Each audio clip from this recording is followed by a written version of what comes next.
Continuing on with scales now, the bit of advice that I'll give you here is just make sure to spend a moment to read the instructions or the given problem carefully. For instance, if it's a major scale, then you don't need to overthink it. You can just plug in the major key signature and then write out the notes. If it's one of the minor scales, though, of course, that's going to be a little bit more involved. So the method is up here. We'll do these 3 examples together. So first one, B major. It's a major key, so hopefully we've memorized that it's 5 sharps. The sharps have to go in the proper locations. And then we just go to the task of writing out the scale, beginning and ending on B. All of the sharps will automatically be in place from the key signature, so everything works out. You can also write it an octave lower. Either way is fine. Now, C sharp melodic minor. So here we need the key signature for C sharp minor. It's a little bit trickier to get than a major key. If C sharp, in lowercase here, is our minor key, then we need to go up by a minor third to figure out the relative major key. Up 3 letters and 3 half steps lands us on the note E. So our key signature will match that of E major. So E major has 4 sharps, F sharp, C sharp, G sharp, and D sharp.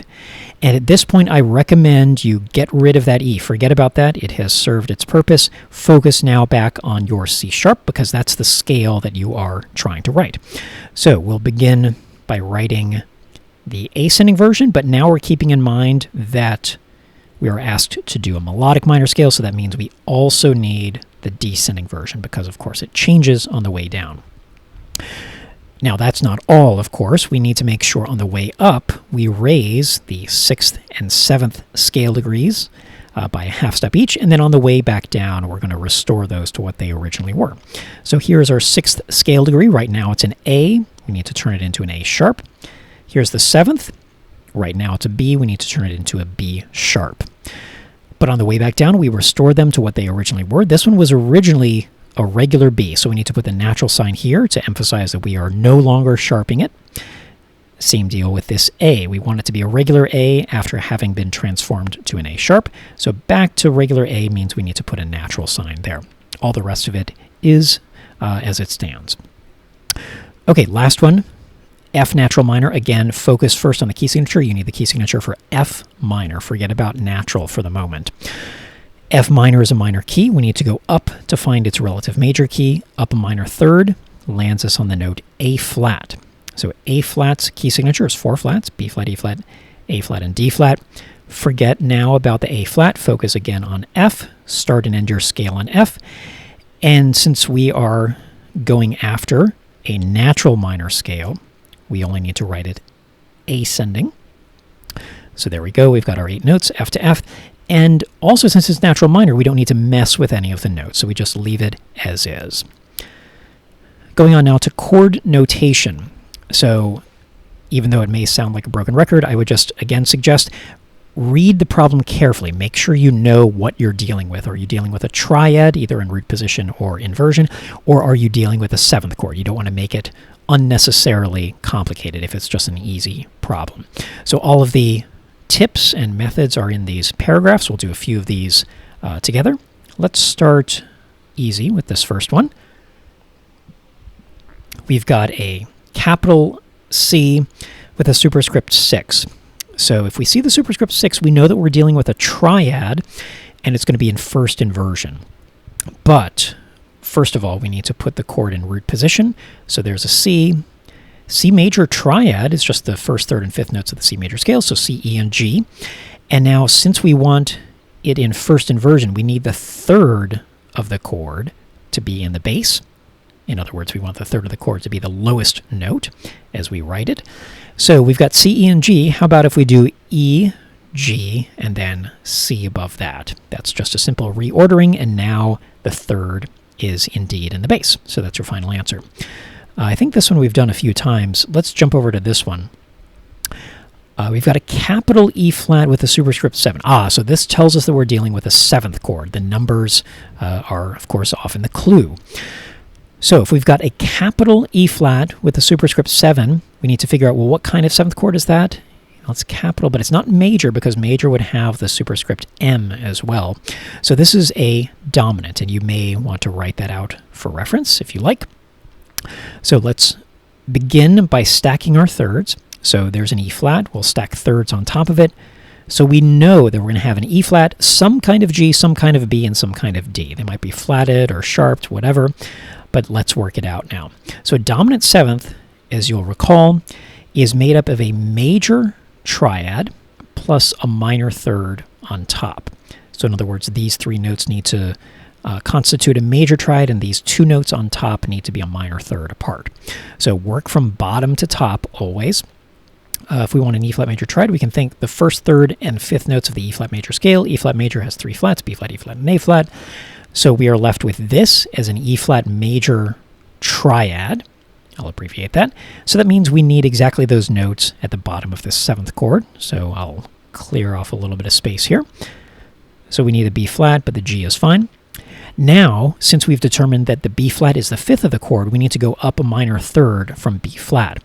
And if you count 3 half steps, you land on the note D flat. So your final answer is this right here. Let's maybe do one more together. Let's do this one just to test our ability to interpret the symbols. If you just have something nice and plain, capital F, no numbers even, you just assume that it's a regular old triad. So start by writing the F, then stack your thirds on top of it to make a triad. Since it's capitalized, it's just a major triad, so you need the first, third, and fifth notes of the F major scale. F major only has one flat, which is B flat. It doesn't affect these notes. So this is your final answer. All right, last section, the most challenging one. This is where you are labeling the given chords with appropriate symbols. So the method is up here. Just remember, figure out if you're dealing with a triad or a seventh chord at the very beginning. If you're dealing with a triad, relate it to the major triad with the same root once you've got it in root position. And if you're dealing with a seventh chord, tackle the bottom 3 notes first, figure out how they relate to a major triad, and then go after the top interval to see exactly what that is. So we'll do just a few of these to get going. Let's tackle the second one together, actually. That'll be good practice. We have, from bottom to top, a G, a B flat, and an E flat. So that's a 3-note chord, so it's a triad. Is it in root position? Well, we've got line, line, space. So no, it's not. We need to reconfigure.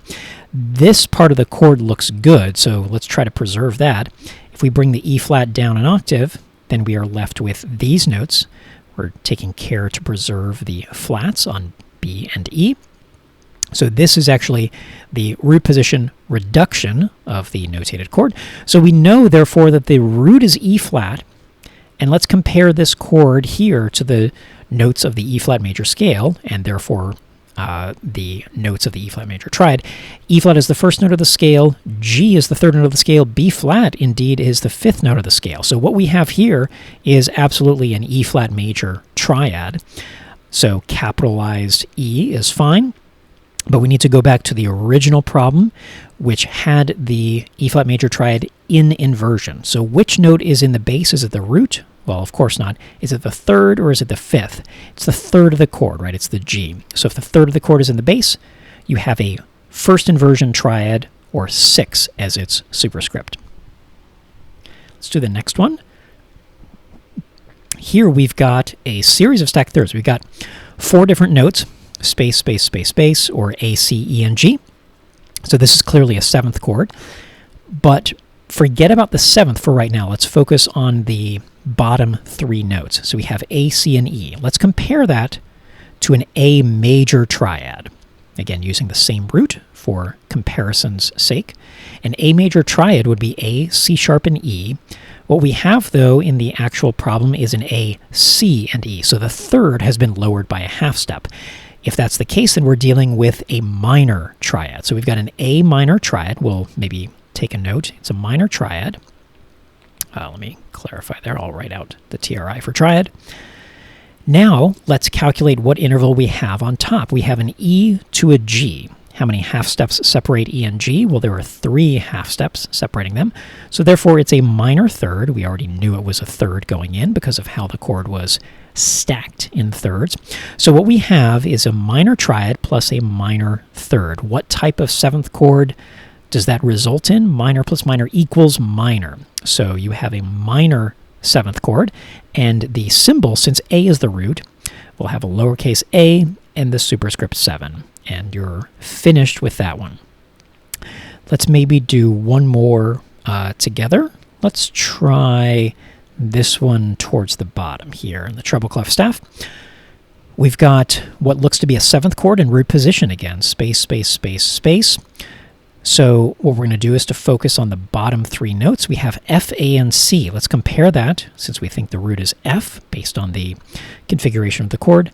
We'll compare it to an F major triad. F major is just F, A, and C. So that's exactly what we have here. So we have a major triad.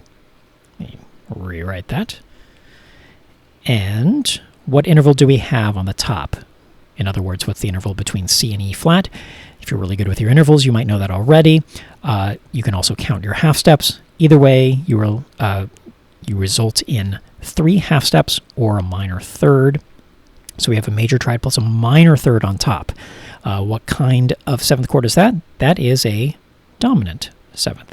So we'll need the capital letter F, since F is our root and it's a dominant 7th, and we'll need the superscript 7, since it's a 7th chord in root position.